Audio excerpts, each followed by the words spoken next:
오늘은 사순절 두 번째 주일입니다. 코로나 바이러스로 여러 가지의 어려움이 있지만 이렇게 예배할 수 있음이 하나님의 은혜이고 기쁨이고 감사입니다.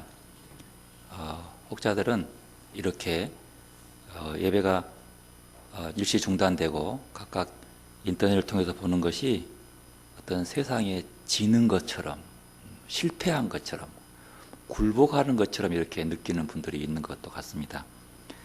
그렇지 않습니다. 굴복해서가 아니고 힘이 없어서가 아니고 우리가 우리 마음 스스로 또 우리뿐만 아니라 다른 여러분들을 위해서 이렇게 하는 것이기 때문에 실패, 굴복, 이렇게 졌다 이런 의미가 아닌 줄을 압니다. 그러나 이렇게 함께 오셔서 어떤 모양으로든 우리가 예배할 수 있음에 우리 마음이 하나님께 가 있음에 감사하고 이렇게 예배하러 온 여러분들에게 예수 그리스도의 은혜와 하나님의 사랑과 성령의 친교가 함께 하시기를 기원합니다. 우리 서로 인사하겠습니다. 사랑합니다. 감사합니다. 예수님이 우리 희망입니다. 우리의 신앙 고백은 나는 죽고 예수로 삽니다. 예수와 함께 이웃을 살립니다. 예수와 함께 공동체와 세상을 살립니다. 이 고백이 여러분의 삶이 되시길 바랍니다. 미소는 하나님께 나갑니다.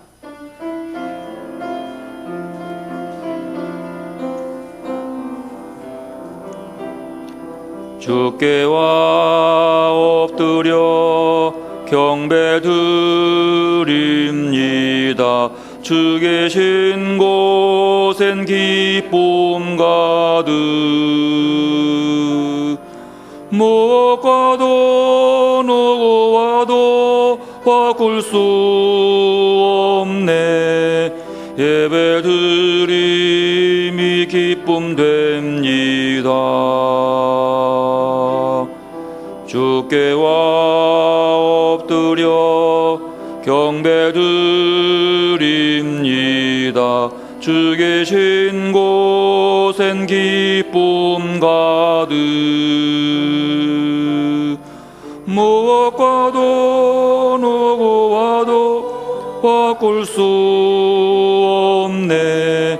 예배드림이 기쁨됩니다. 하나님이여, 주는 나의 하나님이시라. 내가 간절히 주를 찾되 물이 없어 마르고 황폐한 땅에서 내 영혼이 주를 갈망하며 내 육체가 주를 앙모하나이다. 내가 주의 권능과 영광을 보기 위하여 이와 같이 성소에서 주를 바라보았나이다. 주의 인자하심이 생명보다 나음으로 내 입술이 주를 찬양할 것이라. 하나님은 영이시니 예배하는 자가 영과 진리로 예배할지니라. 아멘.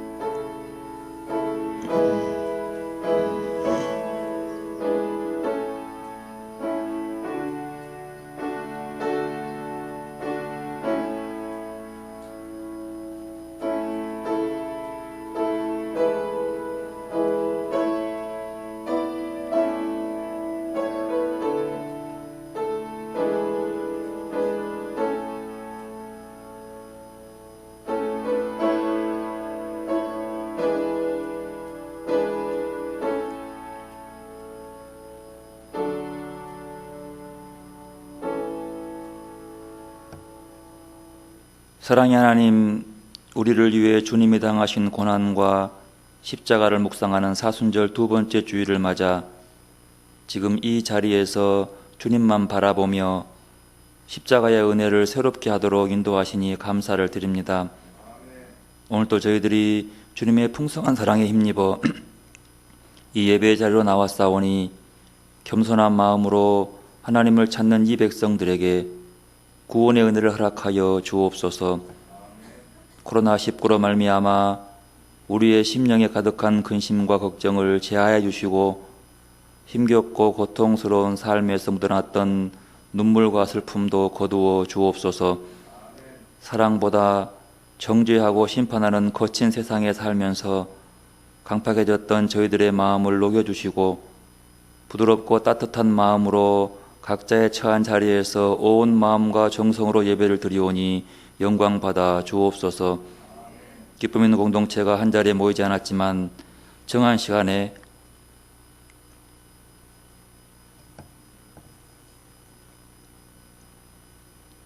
각자의 자리에서 한 마음으로 드리는 예배를 통하여 우리 영혼에 십자가 사랑이 더욱 깊어지게 하여 주옵소서. 우리를 위해 십자가에 신 주 예수님의 이름으로 기원하옵나이다. 아멘. 찬송 87장 찬양합니다.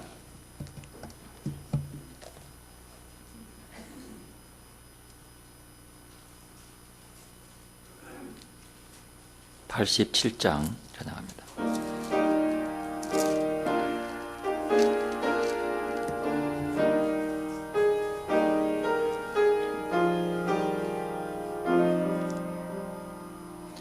내 주님 입으신 그 옷은 참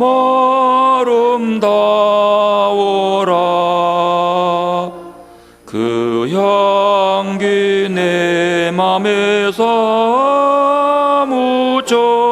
내 기쁨 되도다. 시온성보다도 찬란한 저 천성 떠나서 이 세상 오신 예수님 참 내 곳의 주. 내 주는 쓰라린 고통을 다 견디셨도다. 주 지신 십자가 대할 때 나 눈물을 흘리네. 시온성보다도 찬란한 저 천성 떠나서 이 세상 오신 예수님 참 내 곳의 주. 내 주님 입으신 귀한 옷 나 만져보았네. 내 발이 죄악에 빠질 때 주 나를 붙드네. 시온성보다도 찬란한 저 천성 떠나서 이 세상 오신 예수님 참 내 곳의 주. 내 주님 영광의 옷 입고 문 열어주실 때 나 주님 나라에 들어가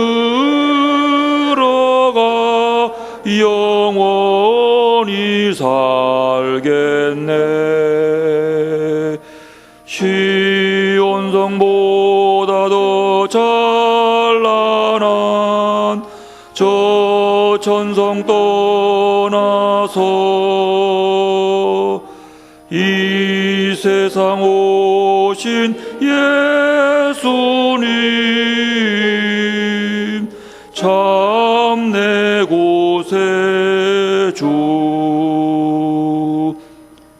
교독문 125번 교독합니다.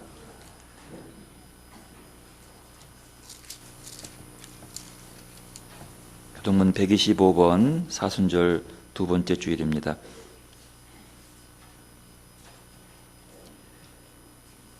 하나님이여 사슴이 시냇물을 찾기에 갈급함같이 내 영혼이 하나님 곧 살아계신 하나님을 갈망하나니 사람들이 종일 내게 하는 말이 네 하나님이 어디 있느냐 하오니 내 영혼아 내가 어찌하여 낙심하며 어찌하여 내 속에서 불안해하는가.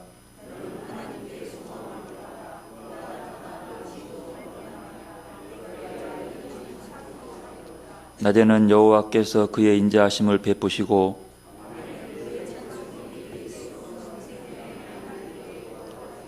내 반석이신 하나님께 말하기를 어찌하여 나를 잊으셨나이까.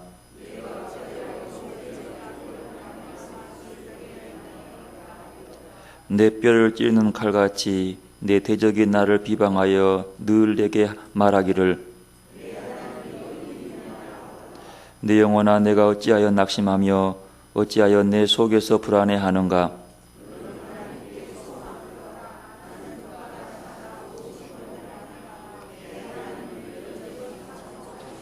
아멘. 참여 드리겠습니다.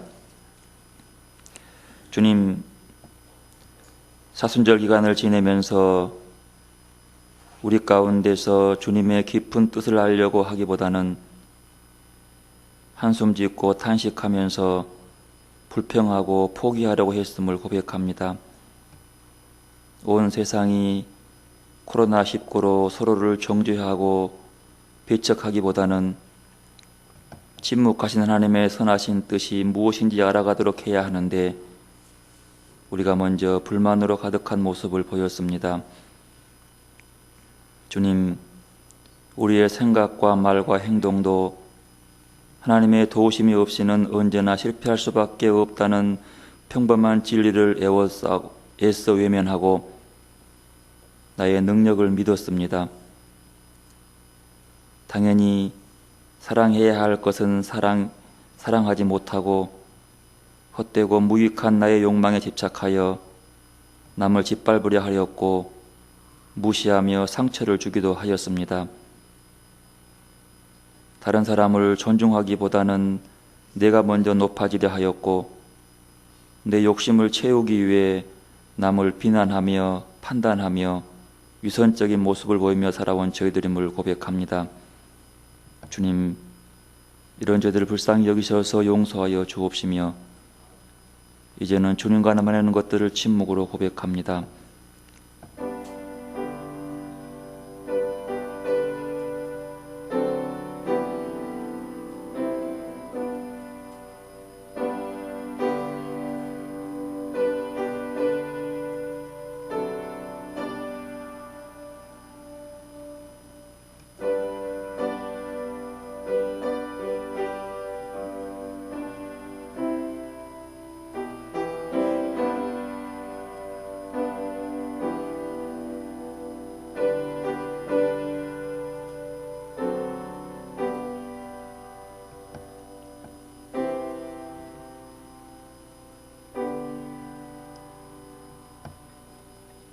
친히 나무에 달려 그 몸으로 우리 죄를 담당하셨으니 이는 우리로 죄에 대하여 죽고 의에 대하여 살게 하려 하심이라. 저가 채찍에 맞음으로 너희는 나음을 얻었느니라. 아멘. 나는 전능하신 아버지 하나님 천지의 창조주를 믿습니다. 나는 그의 유일하신 아들 우리 주 예수 그리스도를 믿습니다. 그는 성령으로 잉태되어 동정녀 마리아에게서 나시고 본디오 빌라도에게 고난을 받아 십자가에 못 박혀 죽으시고 장사된 지 사흘 만에 죽은 자 가운데서 다시 살아나셨으며 하늘에 오르셔 전능하신 아버지 하나님 우편에 앉아 계시다가 거기로부터 살아있는 자와 죽은 자를 심판하러 오십니다. 나는 성령을 믿으며 거룩한 공교회와 성도의 교제와 죄를 용서받는 것과 몸의 부활과 영생을 믿습니다. 아멘. 나 주님을 사랑합니다. 참 사랑에 주를 경배해 한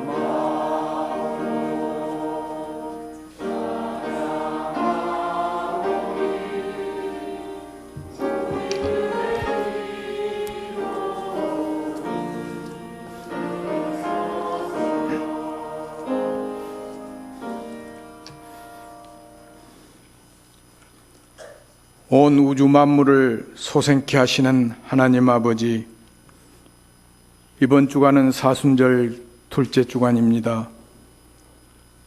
한 주간도 우리 기쁨 있는 교회 온 성도님들의 삶을 주관하여 주시고 보호하여 주심을 진심으로 감사를 드립니다. 오늘 신종 코로나 바이러스 19로 인하여 온 성도님들이 한자리에 모여서 하나님께 예배드리지는 못하지만 가정에서나 어느 곳에든지 예배하는 곳에서 신령과 진정으로 예배하게 하시고 예배를 통하여서 우리의 영혼의 안식과 육신의 건강을 얻어지는 능력 있는 예배되게 하시옵소서. 거룩하신 하나님 아버지, 신종 코로나 바이러스 19로 인하여 온 세계가 어려움에 처해 있습니다. 신종 코로나 바이러스의 확산을 막아주시고 백신이 하리속히 개발되어 죽음의 공포로부터 해방되게 하시고 주님의 긍휼하심을 통하여서 이 어려움으로부터 구원의 손길을 베풀어 주시옵소서. 이 시간 우리 모두의 마음을 깨끗게 하셔서 목사님을 통하여서 강단에서 선포되는 하나님의 말씀이 우리의 심령과 골수를 쪼개는 능력의 말씀이 되게 하시옵소서. 그리하여 우리 기쁨 있는 교회가 날로 부흥되며 성장되게 하시고 평화로운 가운데 모든 불편 불만이 사라지고 감사만 넘치게 하시고 우리 교회가 말씀 위에 든든하게 세워지는 역사가 있게 하시옵소서. 우리 전도사님 이제 무릎 수술하고 한 달 만에 교회로 돌아왔습니다. 후유증 없이 잘 치료되게 하시고 우리 담임 목사님과 새롭게 부임해 오신 부목사님 가정에도 늘 행복이 넘치게 하시옵소서. 또한 선민교회와 합병 문제도 주님께서 간섭하여 주셔서 우리의 뜻만이 아니라 오직 하나님의 뜻대로 이루어지게 하시옵소서. 이를 통하여 우리 교회가 하나 되게 하시고 한 마음과 한 뜻으로 뭉치게 하여 주시옵소서. 찬양받기에 합당하신 하나님 아버지, 이 시간 중창단이 하나님께 찬양 올려드립니다. 기뻐 받으시고 드려지는 찬양이 하나님께만 영광 돌리게 하시옵소서. 다음 세대가 너무너무 중요합니다. 우리 교사들, 가정과 자녀들이 복되게 하시고 우리 어린이들과 청소년들의 앞날을 하나님 지켜주시옵소서. 주님, 각 부서에서 말없이 봉사하시는 봉사자들과 선교하시는 선교사님들 가정에 주님의 평강을 내려 주시옵소서. 우리의 생명 되시고 가정의 주인이 되시는 예수 그리스도 이름으로 기도드리옵나이다. 아멘.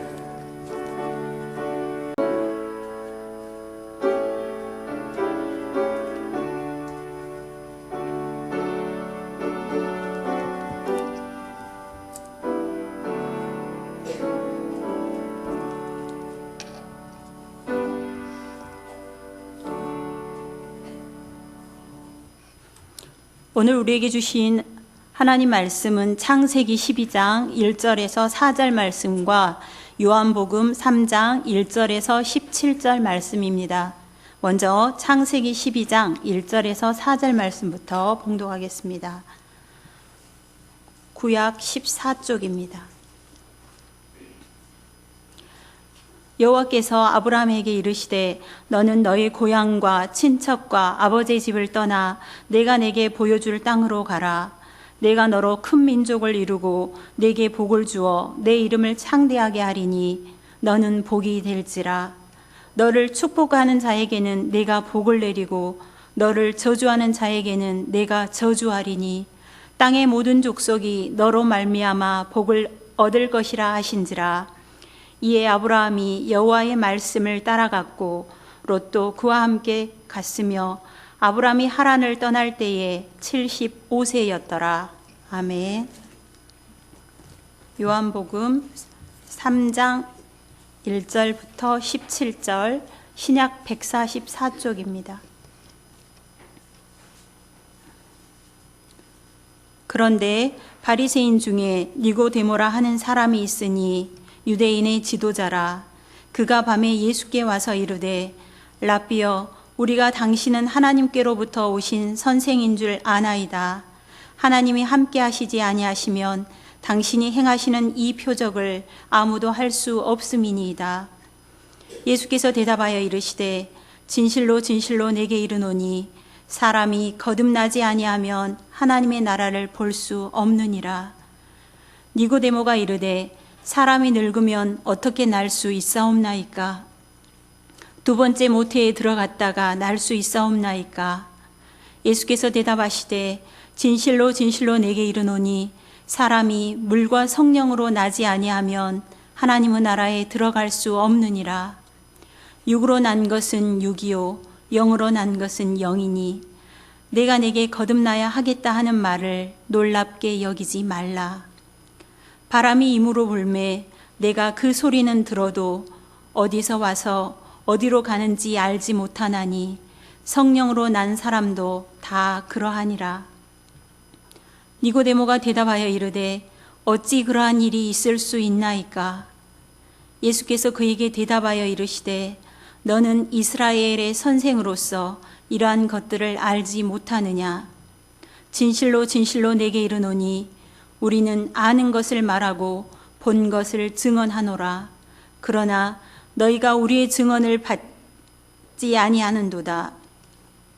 내가 땅의 일을 말하여도 너희가 믿지 아니하거든 하물며 하늘의 일을 말하면 어떻게 믿겠느냐? 하늘에서 내려온 자 곧 인자 외에는 하늘에 올라간 자가 없느니라. 모세가 광야에서 뱀을 든 것 같이 인자도 들려야 하리니 이는 그를 믿는 자마다 영생을 얻게 하려 하심이니라. 하나님이 세상을 이처럼 사랑하사 독생자를 주셨으니 이는 그를 믿는 자마다 멸망하지 않고 영생을 얻게 하려 하심이라. 하나님이 그 아들을 세상에 보내신 것은 세상을 심판하려 하심이 아니요 그로 말미암아 세상이 구원을 받게 하려 하심이라. 아멘.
우리 주님 베푸신 은혜와 사랑이 여러분과 함께 하시기를 기원합니다.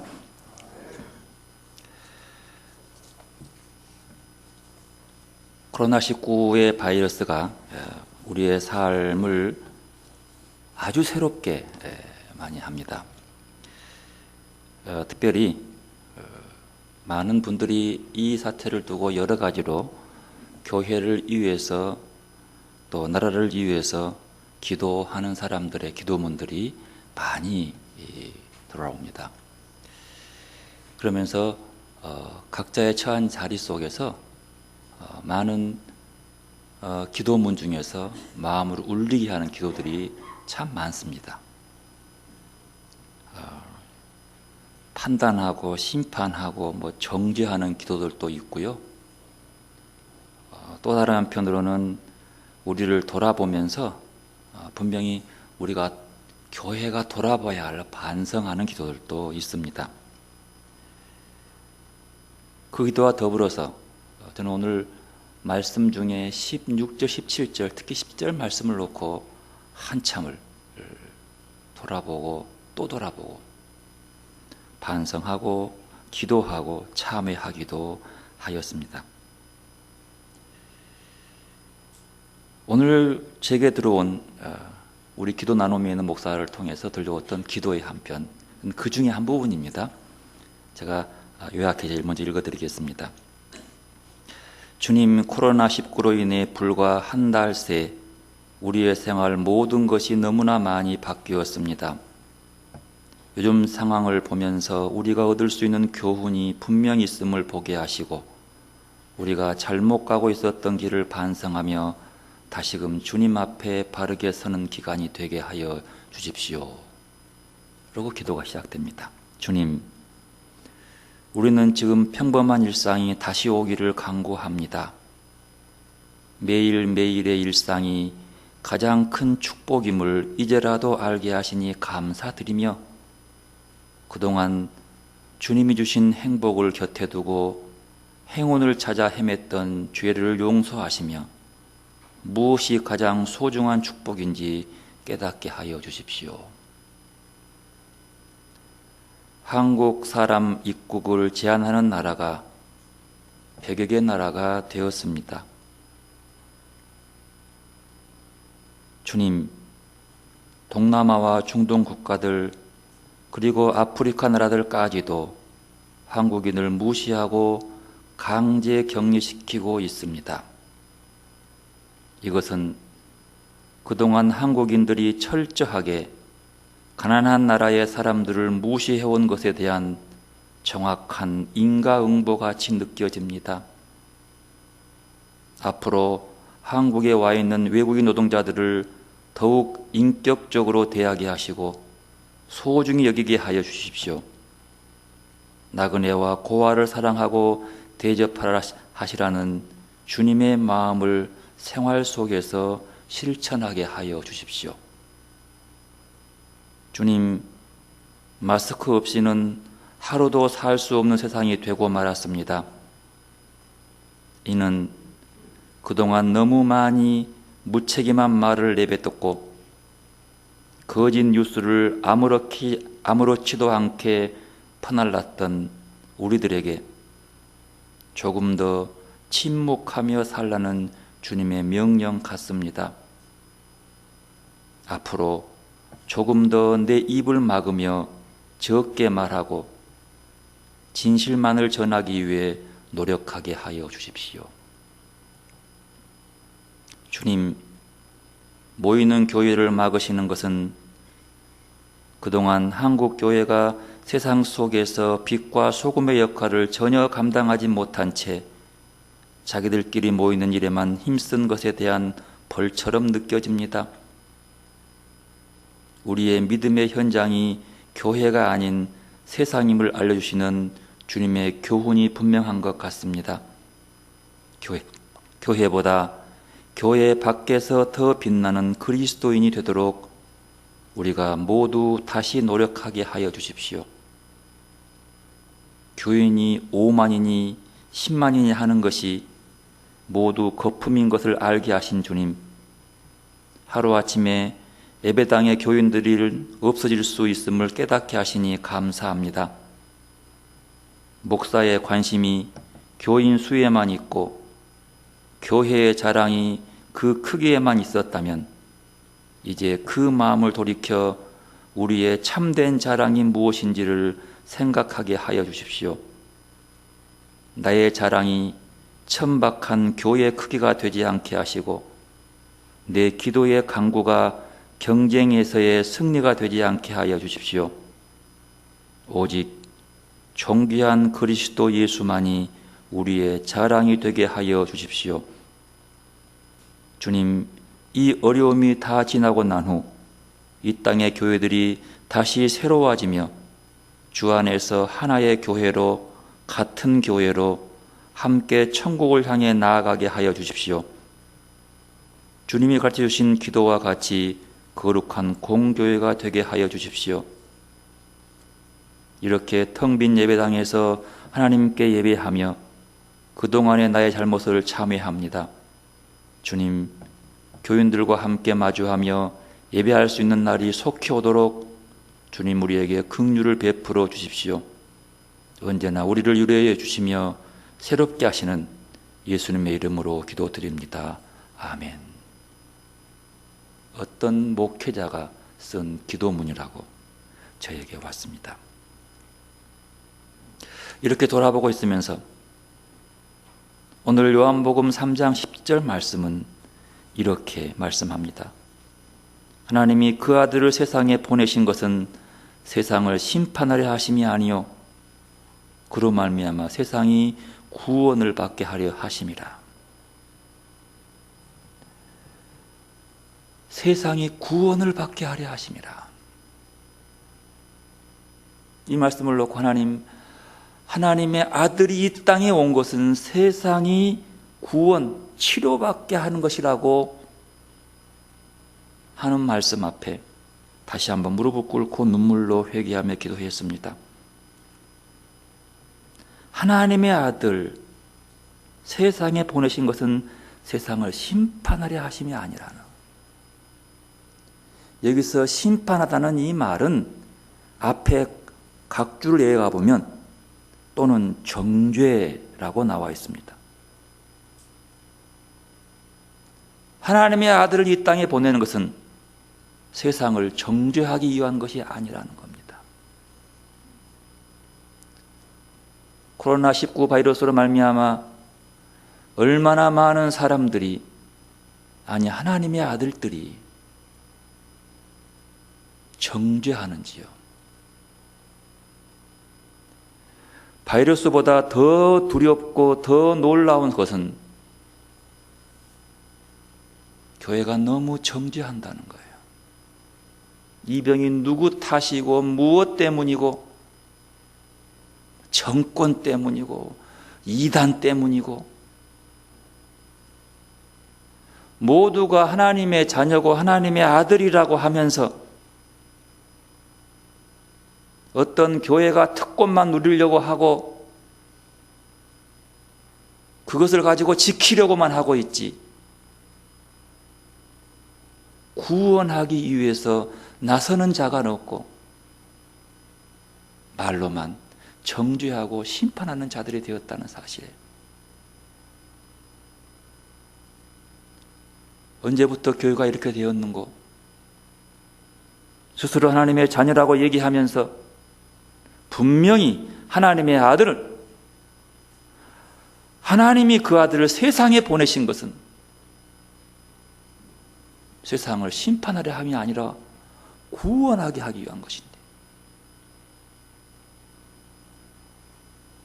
우리는 세상을 정죄하기에 바빴다는 사실 확연히 드러나 버립니다. 어쩌면 이 코로나의 사태는 우리 교회를 향해서 지금 무엇을 보고 어디를 바라고 믿느냐라고 우리에게 말씀하시는 것 같습니다. 판단자가 돼 있고 심판자가 돼 있고 정죄하는 자가 돼 있고, 그러고 보면 예수님은요, 십자가의 죽임을 당하는 사람들을 향해서도 정죄하거나 판단하지 않았습니다. 너 나 죽이면 지옥 간다 이렇게 말하지 않았어요. 그저 그들을 구원하기 위해서 저들이 자기 죄를 모른다고 기도했던 주님. 여러분, 하나님이 다스리는 세상과 사람이 다스리는 세상은 다릅니다. 즉 하나님의 나라와 인간이 주인이 된 나라는 다릅니다. 근데 하나님은 이 땅에 인간이 주인으로 인간이 다스리는 세상에 오셨습니다. 그리고 이 땅에서 하나님이 다스리는 하나님이 세상을 살아가셨습니다. 이 두 세상의 연결점이 뭘까요? 따를 수 없잖아요. 우리는 인간이 다스리시고 인간의 가치, 인간의 가치관, 인간의 정서, 인간의 정체성으로 살아갑니다. 그러면서도 우리는 땅을 딛고 살면서도 하늘을 딛고 사는 사람처럼 그리스도인이라고 하는 삶을 살아가고 있습니다. 이 땅을 살면서 하늘나라의 가치를 가지고 살아가고 있다는 사실이에요. 하나님의 다스림에 순종하고 사는 사람들이란 말이죠. 그러면 이 하나님의 나라와 세상의 인간이 다스리는 세상에 만난 점, 하나가 되는 점, 그 접촉점은 사랑입니다. 하나님이 세상을 이처럼 사랑하사 독생자를 주셨어요. 그 주신 이유는 병들고 아프고 삐뚤어져서 하나님께 온전히 나오지 못하는 사람들을 구원하게 하기 위하시란 거예요. 죄진 사람을 벌주고 정죄하고 손가락질한다고 구원을 얻을 사람 아무도 없습니다. 한번 돌아봐야 돼요.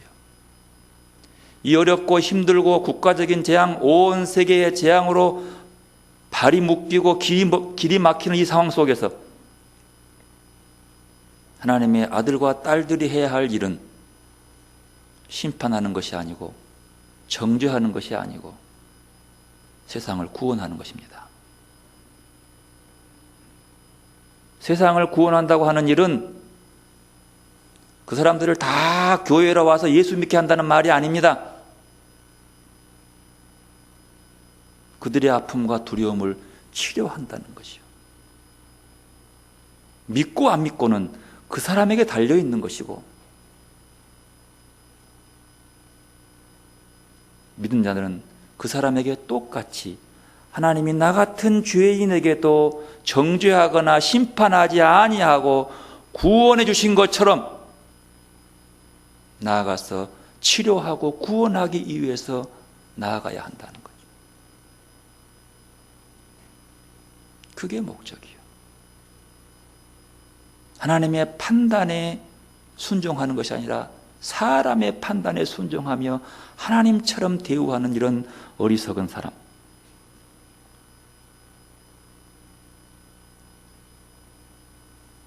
사순절 묵상집 토요일에 오늘의 묵상에서 아벨라 테레사의 시를 읽었습니다. 그 부분 제가 인용합니다. 그리스도는 이제 몸이 없습니다. 당신의 몸 밖에는. 그분에게는 손이 없습니다. 당신의 손 밖에는. 그분에게는 발이 없습니다. 우리의 발 밖에는. 그리스도께서는 우리의 눈을 통하여 연민 가득한 시선으로 세상을 바라보십니다. 그분은 우리의 발로 뛰어다니시며 선을 행하십니다. 그러면서 이렇게 묵상했습니다. 우리의 손과 눈과 손과 발, 심장으로 하나님을 대신하여 하나님의 일을 하고 치유자가 된다는 것은 하나님께서 우리를 통해 일하실 거라는 믿음 안에서 행하는 것입니다. 그분과 한 마음이 되어 나의 중보자들을 사랑의 눈으로 바라보며 하나님께 올려드립니다. 그들의 고통과 상처를 치유해 주시기를 기도합니다. 하나님 안에서 진정한 자유를 누림으로 평화가 넘치는 삶이 되기를 기도합니다. 하나님이 그리스도가 우리에게 눈도 없고 손도 없고 팔이 없습니다. 이제는. 그러면 어디에서 그 그리스도의 사랑의 손길, 사랑의 발길, 사랑의 눈길을 보여줄 수 있냐는 거예요. 바로 예수 그리스도를 나의 주님으로 하나님을 아버지로 모시는 하나님의 아들, 딸들이 해야 하는 일입니다. 우리의 손길이 정죄하고 심판하고 비난하는 게 있지 아니하고 우리의 입술이 사랑을 나누고 우리의 발길이 그리스도의 치유를 내보내고 구원을 내보이는 발걸음과 손길이 되어서 그리스도를 나타내라고 하는 거예요. 샬레 목사님께 이런 말이 있어요. 우리 안에 내주하시는 하나님께서 나를 통해서 숨을 쉬시도록 천천히 말씀을 내십시오. 내주하신 하나님이 나를 통해서 숨을 쉬도록 말씀으로 나오라고 하나님 말씀.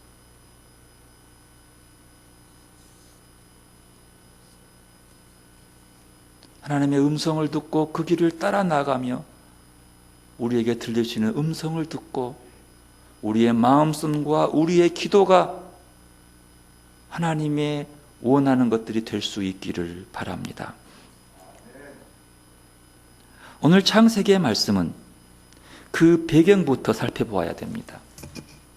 창세기 12장은요 11장까지 쭉 얘기가 나오다가 어떤 전제도 없이 갑자기 아브라함이 탁 등장합니다.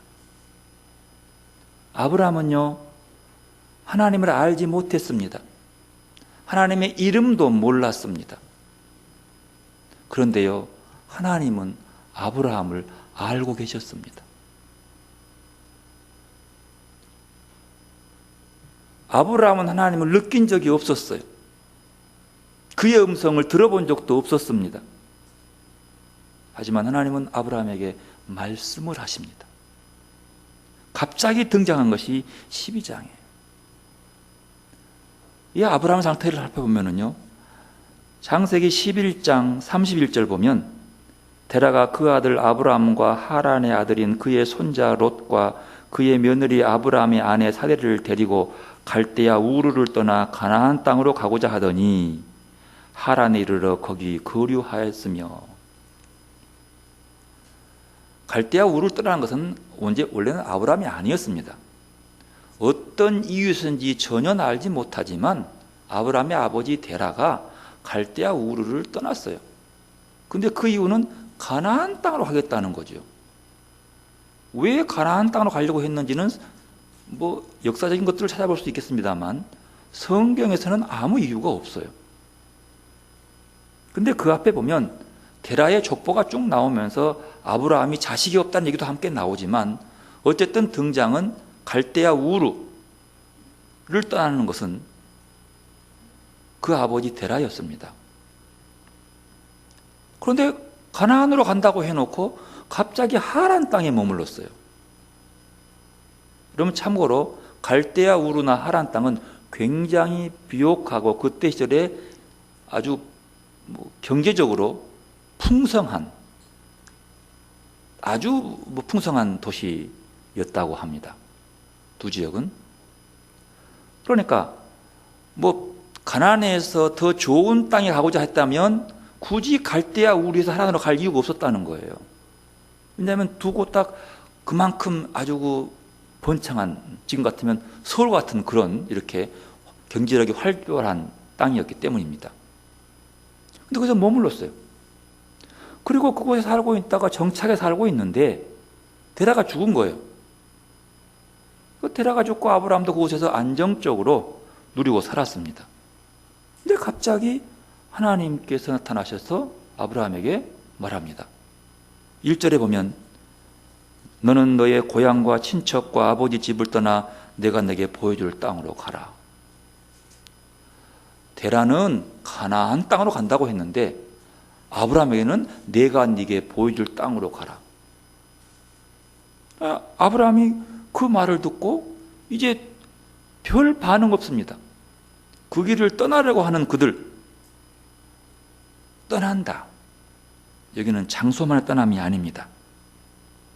그의 모든 삶의 모습들, 안정을 갖췄던 그 모습, 풍요로움을 다 내놓고 떠나는 거죠.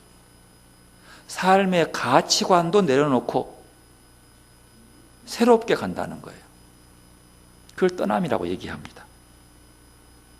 하나님은 아브라함에게 떠나라고 하시면서 이렇게 약속을 해줘요. 2절 3절 말씀 함께 읽어보십시다. 내가 너로 큰 민족을 이루고 내게 복을 주어 내 이름을 창대하게 하리니 너는 복이 될지라. 너를 축복하는 자에게는 내가 복을 내리고 너를 저주하는 자에게는 내가 저주하리니 땅의 모든 족속이 너로 말미암아 복을 얻을 것이라 하신지라. 이 말씀 보면은요, 이렇게 얘기해요. 복을 준다고 하는 거예요. 여러분, 이거 짚고 가십시다. 아브라함에게 복을 준다는 것이 어떤 복이었습니까? 어떤 복이에요? 여러분, 이게 한 번쯤 생각해 볼 복입니다. 여러분, 분명합니다. 하나님이 아브라함에게 준 땅은 부유함의 복이 아니었습니다. 재물의 복이 아니에요. 건강의 복도 아닙니다. 내가 내게 복을 준다는 것은 장수의 복도 아닙니다. 왠 줄 아십니까? 만약에 내가 내게 복을 주어서 이 땅에서 잘 먹고 잘 살고 안정적으로 풍요를 주겠다고 하면 가나안 땅에 갈 이유가 없잖아요. 아브라함이 가나안 땅 도착해가지고 얼마 안 있어서 흉년 때문에 애굽으로 도망갔잖아요. 왜냐하면 갈대아 우르나 하란은 굉장히 풍요로운 땅입니다. 에덴 동산이 어디냐고 봤을 때에 대충 사람들은 추측하기를 갈대아 우르 쪽 정도로 봐요. 그렇게 괜찮은 땅이에요. 그러면 오히려 낙원을 향해 간다고 하면 낙원은 하란이지 가나안이 아니에요. 근데 그리 데려간다는 거예요. 여기서 복의 개념은 다시 한번 볼 필요가 있어요. 여기서 복은요, 분명합니다. 아브라함이 받을 복이 아니에요. 여기 보십시오. 뒤에 보십시오. 3절 뒤에. 땅의 모든 족속이 뭐요? 너로 말미암아 복을 얻을 것이라. 아브라함 자신의 복이 아닙니다. 아브라함을 통해서 땅의 다른 족속들이 복을 받겠다고 하는 거죠. 이런 복이요. 여기서 우리가 우리의 복의 개념을 내가 받고 남보다 더 많이 받고 믿음 때문에 더 큰 축복을 받는 이런 의미의 복이 아니라고 하는 것을 분명히 짚고 넘어가야 됩니다. 이건 누가 주는 복이에요? 하나님이 주는 복이에요. 근데 2절에 보면은요, 내 이름을 창대하게 하리니라고 해요. 누가 창대하게 해줘요? 하나님이 창대하게 해줘요. 그 사람이 다른 사람보다 더 많이, 더 커서, 더 많이 가져서 이름을 낸 것이 아니라 그를 통해서 다른 사람이 복을 받기 때문에 그 이름이 창대하게 해주겠다고 하는 얘기입니다. 근데 이 12장의 말씀은요, 11장의 바벨탑 사건과 연결되어 있습니다. 비교되어 있어요. 바벨탑을 쌓은 사람들은요, 그 목적이 뭐예요? 창세기 11장 4절 함께 읽어볼까요? 또 말하되 자, 성읍과 탑을 건설하여 그 탑 꼭대기를 하늘에 닿게 하여 우리의 이름을 내고 온 지면에 흩어짐을 면하자. 이렇게 얘기했어요. 자, 바벨탑을 쌓는 목적이 뭐예요? 첫 번째는 뭐예요? 탑 꼭대기를 어디에? 하늘에 닿게 하자는 거죠. 하늘에 닿게 한 이유가 뭐예요? 자기 이름을 내게 해서요. 자기 이름을 창대하게 하기 위해서예요. 잘 보십시오. 하늘에 닿는다는 것은요, 내가 하나님처럼 된다고 하는 거예요.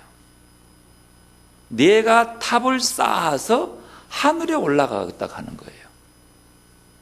근데 물어봐요. 내가 하늘에 올라갈 수 있어요, 없어요? 우리가 하늘에 올라가는 것이 아니라 하나님이 내려오셔야지만이 하나님 만날 수 있는 거예요. 하나님은 우리에게 내려오시는 분이죠. 근데 자기 이름을 알리고 온 땅에 흩어짐을 면하게 하기 위해서 누가? 인간이. 여러분요, 아브라함 시대에는요, 아직 율법이 없는 시대였습니다.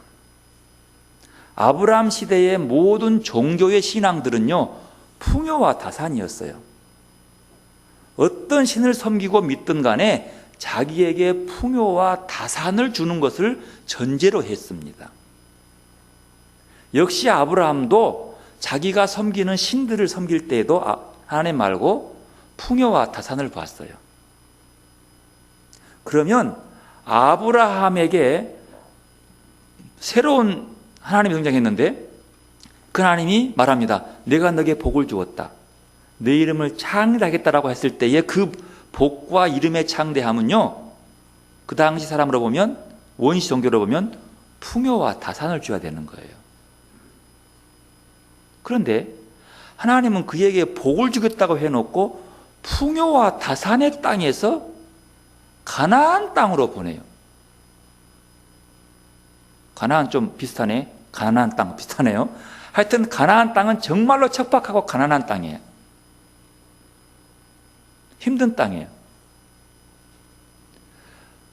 우리가 십자가를 지는 것은 풍요와 다산이 아닙니다. 뭐예요? 하늘의 풍요로움을 바라보고 이 땅을 살아가는 사람들의 모습이에요.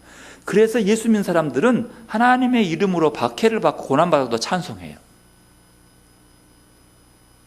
이 땅에 어려움 당하고 무시당하고 손해보더라도 찬송해요. 왜? 하늘의 상이 크기 때문이에요. 그래 심지어 심령이 가난한 자는 복이 있나니 천국이 그들의 것이며 애통하는 자는 복이 있나니 하나님 그를 위로할 것이요 의에 주리고 목마른 자는 복이 있나니 그들은 하나님의 아들이라 일컬음 받을 것이며 이렇게 얘기하고 있는 거예요. 그러나 아직 아브라함의 시대 때는요 그런 게 없었어요. 그런데도 아브라함이 전혀 풍요롭지 않는 땅으로 어디도 갈지 모르면서도 이 안정되고 풍요로운 모든 것들을 내려놓고 익숙한 이 땅을 내려놓고 낯선 땅으로 간다. 대단한 믿음인 겁니다. 그 당시 종교에서는요. 그 당시 종교의 일상이 이 바벨탑을 쌓는 자의 모습이요. 이렇게 우리가 정성을 다하면 될 것이다 라고 믿는 거예요. 그런데 바로 여기에 반대해서 하나님은 아브라함에게 말씀하시는 겁니다. 내가 내 이름을 창대하게 해주겠다. 내가 탑을 쌓아서 하나님처럼 되고 이름을 날리겠다고 하는 바벨탑을 쌓은 사람들. 그러나 그 중에 한 사람,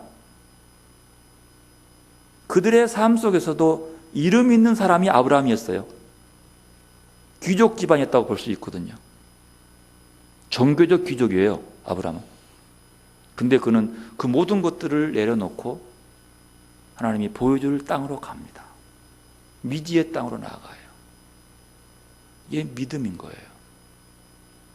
근데 그는 그가 받을 복은 하나도 없고 다만 그로 말미암아 다른 족속이 복받게 하겠다는 이거 하나 가지고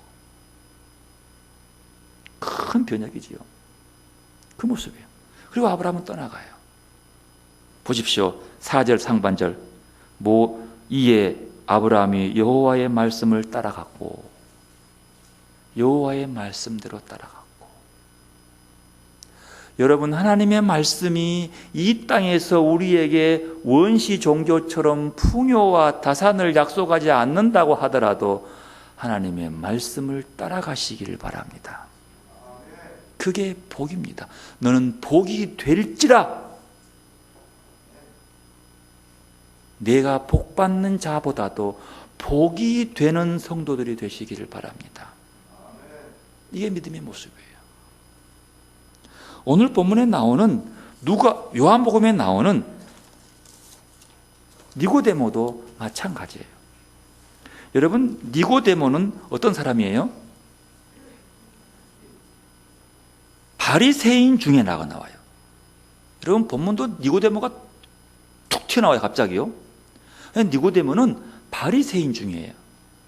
바리새인 중에서도 니고데모는 산헤드린 회원이라고 이렇게 봅니다. 그러면 우리말로 하면 산헤드린 회원 70여 명인데요, 국회의원 같은 그런 사람들이에요. 지역의 대표를 하는 사람들이라고요. 그리고 그는 유대교이기 때문에 율법적으로도 굉장히 많은 지식이 있고 말씀을 잘 지키고 율법을 지킨 사람이었습니다. 율법을 가르칠 만한 사람이었습니다. 그가 스스로 돌아보면서 이런 얘기를 합니다. 2절 보십시오. 그가 밤에 예수께 와서 이르되 랍비여, 우리가 당신은 하나님께로부터 오신 선생인 줄 아나이다. 하나님이 함께 하시지 아니하시면 당신이 행하시는 이 표적을 아무도 할 수 없음이니이다. 이게 니고데모의 고민입니다. 하나님께로부터 오신 선생인 줄 알고 있다는 거예요. 그런데 당시 바리새인들은요, 예수가 하나님의 아들이라고 인정하지 않아요. 기적을 베풀면 저게 바알세불인가 이렇게 막 귀신 들렸다고 얘기해요. 인정하려고 하지 않습니다. 그런데 니고데모는 아는 거예요. 율법적인 기준으로 바라봤을 때 예수는 하나님의 아들이 아니에요. 그런데 율법에 철저하고 그것을 통해서 산헤드린 회원까지 되었던 성공한 사람, 당시에 재력이 있는 사람, 존중받는 사람, 세상에서 부러울 게 없는 사람이었어요. 근데 그가 고민에 빠져 허전해요. 뭔가 부족해요. 그 부분은 예수를 바라보는데 하나님이 그와 함께한 걸로 믿는 거죠. 율법적으로 보면 아니에요. 무슨 말입니까? 이미 니고데모는 율법적인 것들로 하나님을 찾아갈 수 없다는 것을 알고 있었다는 거예요. 그래 범인하는 겁니다. 율법적인 것 때문에, 율법 지키고 율법 가르친 것 때문에 바리새인은 높은 지위를 차지하고 있어요. 당시에 안정된 직장뿐만 아니라 안정된 위치에, 사람들의 존중받는 위치에 있어요. 하지만 그는 근본적으로 지금껏 기대하고 의지했던 율법이지 하나님을 떠났다는 것을 느끼고 있는 겁니다. 이 율법, 우리가 알고 우리가 실천하는 율법적인 것으로는 하나님이 없다 느낀 거죠. 여러분, 하나님 없는 율법이란 허망한 것입니다. 하나님의 살아있음 없는 말씀 지킴은 허망한 거예요. 방향 없는 반듯함이 정체 없듯이 하나님 없는 기독교인, 하나님이 살아있지 못하는 그리스도인의 몸짓은 허망한 것밖에 없는 거예요. 그런 니고데모에게 예수님은 거듭남을 얘기합니다. 새로 태어나라.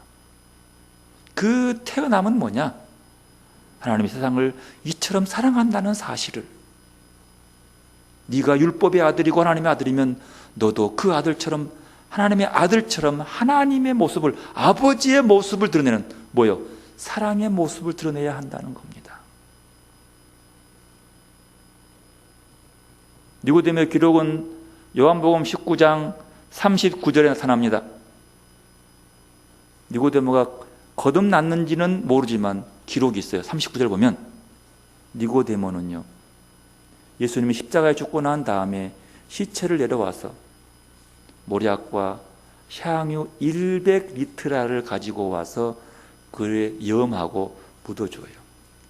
이걸 통해서 보면 니고데모는 자기의 모든 율법적인 지식과 율법적인 믿음을 다 내려놓고 그의 신앙을 새롭게 돌리면서 그리스도 안에서 구원 얻은 백성으로 돌아왔다고 볼 수 있어요. 100리트라라고 하는 것은 그 당시로 바라봤을 때에 왕이 죽으면 왕의 시체를 염할 때 사용하는 양이 100리트라라고 한답니다. 그러면 그 말 속에는 예수님이 십자가에 죽어서 그 시체를 염할 때 니고데모가 가져오는 향유로 봐서 니고데모는 예수를 왕으로 본 거예요.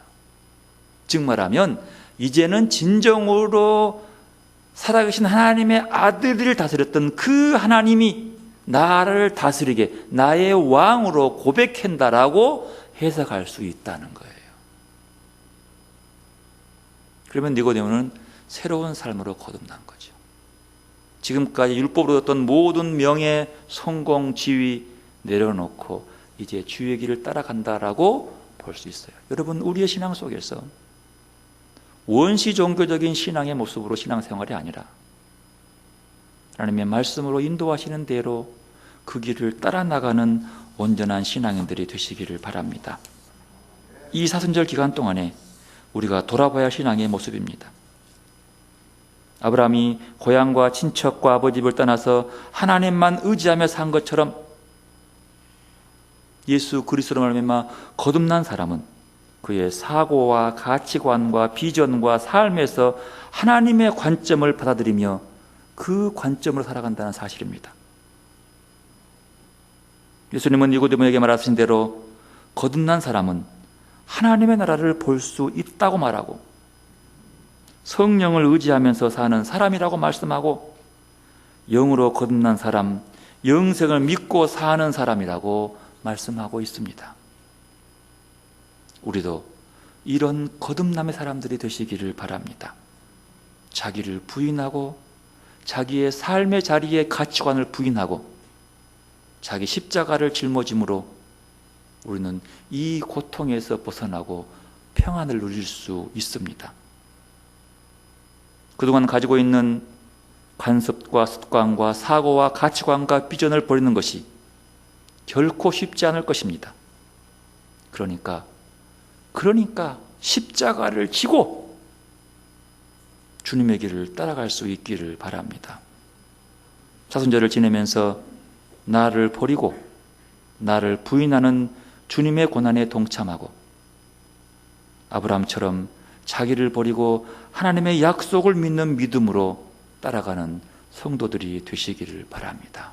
사절 기간 동안 이 어려운 시간 속에서 깊이 주님과 동행하며 묵묵히 하늘의 평화와 하늘의 기쁨이 넘치는 절기들이 되시기를 바랍니다. 기도 나가겠습니다. 겸손히 우리의 삶을 돌아보며 하늘에서 내려오시는 주님을 영접하는 시간 되시기를 바랍니다.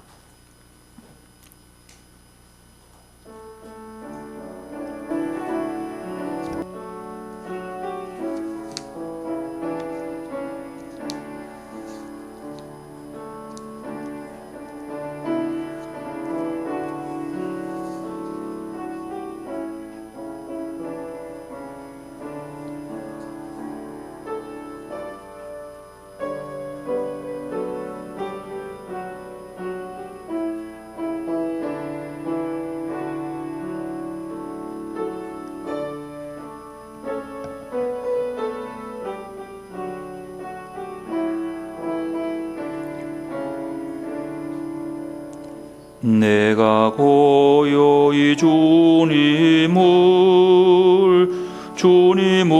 기다립니다. 오셔서 우리를 새롭게 하여 주소서. 어린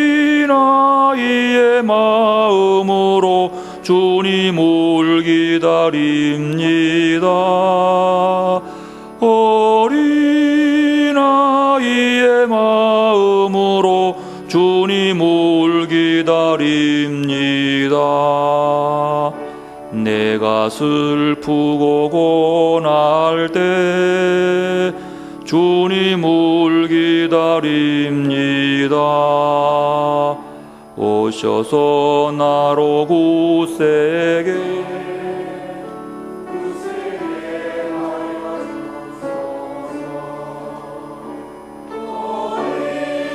어린아이의 마음으로 주님을 기다립니다.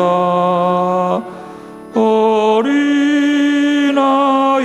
마음으로 주님을 기다립니다.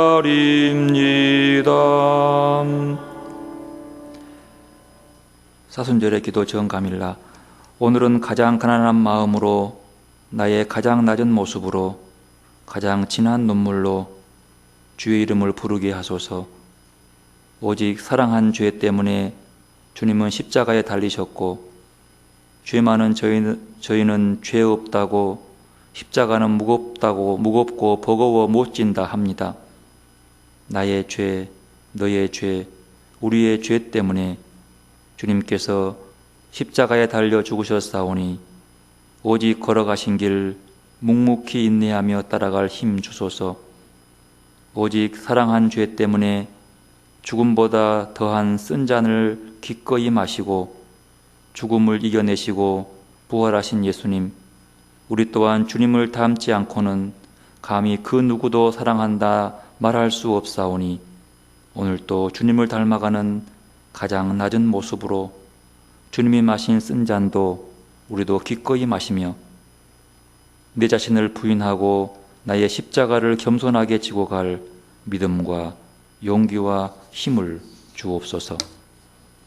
하나님 아버지의 말씀에 순종하여 십자가의 길을 묵묵히 걸어가신 주님의 삶을 묵상하면서 겸손하게 그 삶을 본받기 원하는 주님의 자녀들에게 은혜를 베푸셔서 오늘 또 예배하게 하시고 예배드리면서 우리에게 주어진 귀한 물질을 구별하여 예물로 바칩니다. 바치는 손길을 축복하시고 거룩하게 하시고 이 예물도 거룩하게 하셔서 흠양하여 주옵소서. 그 예물이 써진 곳마다 주의 거룩함만 묻어나게 하시고 주의 사랑만 전달되게 하여 주옵소서.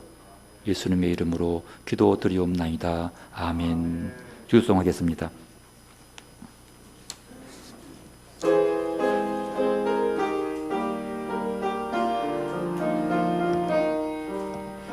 하늘에 계신 우리 아버지 이름을 거룩하게 하시오며 그 나라 오게 하시오며 그 뜻을 땅에도 이루어주소서. 오늘날 우리 모두에게 일용할 양식을 주시옵고 우리가 이웃을 용서하듯이 우리의 죄도 용서하소서. 우리를 시험에 들게 마시고 다만 악에서 구하소서. 그 나라 권세와 영광이 아버지께 영원히 믿사옵니다. 아멘. 여호와는 내게 복을 주시고 너를 지키시기 원하며 여호와는 그 얼굴로 내게 비추사 은혜 베푸시기를 원하며 여호와는 그 얼굴을 내게로 향하여 두사 평강 주시기를 원하노라. 우리 주님 예수 그리스도의 은혜와 하나님의 사랑하심과 성령님의 교통하심이 세상에서 성공한 인생으로 인정받고 존중받으며 살 수 있었던 아브라함과 니고데모가 자기를 버리고 자기 의를 부인하고 그에 따른 고통의 십자가를 지고 오직 믿음으로 약속의 말씀을 바라보고 행함으로 의롭다함을 얻는 것처럼 하나님 나라 백성으로서 의롭게 살기 원하는 주님의 귀한 백성들과 코로나19로 두려움과 혼돈에 빠져 주님의 구원의 손길이 필요한 이 나라와 온 세상 위에 늘 함께 하시기를 축원하옵나이다. 아멘.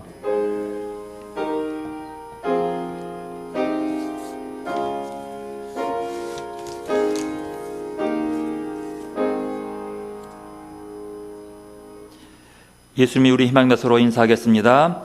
예수님이 우리의 희망입니다. 어려운 시대에 예수님만 여러분의 소망인 줄로 믿습니다. 이제 코로나로 예배를 함께 못 드리니까 그렇게 얼굴이 보고 싶고 그러네요. 신기하게 가서 찾아갈 수도 없고 여러분 또 많이 그럴 줄로 압니다. 그 마음으로 기도하고 보고 싶으면 그 사람을 위해 기도하고 또 이 나라를 위해 기도하고 또 수고하는 코로나를 위해 많은 수고하는 분들을 위해서 기도하는 시간들 되시고 이 기간 동안 더욱더 깊이 주님과 하나될 수 있는 기간 되시기를 바라겠습니다. 한 주간도 더 새벽 기도도 함께 하지 못하고 수요 예배도 가정예배 대치합니다. 여러분 시간에 함께 하셔서 기도할 수 있는 시간들 정해서 특별히 수요일 밤 시간 되면 그때 기간 동안 또 함께 기도하는 시간 해놓고 조용히 묵상하고 기도할 수 있기를 바라겠습니다. 우리 강재 집사님은 퇴원하셨고요. 성인환 목사님 아직 병원에 입원했습니다. 기도해 주시고 또 요양원에 있는 분들도 있고요. 특별히 요양원에 있는 분들은 찾아가 보지를 못하니까 우리를 못 뵈게 하니까 굉장히 많이 외롭고 그래요. 여러분 특별히 기도해 주시고 해주시면 고맙겠습니다. 지난주 소음과 암송 마태복음 4장 10절 말씀 함께 합니다. 이에 예수께서 말씀하시되 사탄아 물러가라 기록되었으되 주 너희 하나님께 경배하고 다만 그를 섬기라 하였느니라. 아멘. 이번 주는 요한복음 3장 17절 말씀입니다. 하나님이 그 아들을 세상에 보내신 것은 세상을 심판하려 하심이 아니요 그로 말미암아 세상이 구원을 받게 하려 하심이라. 아멘. 배송 드리겠습니다.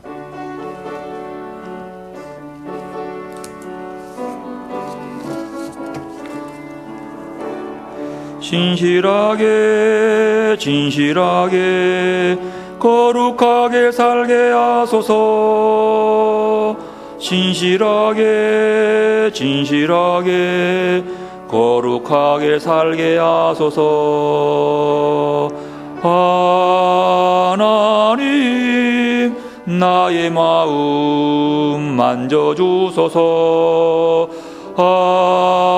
하나님 나의 영혼 새롭게 하소서. 진실한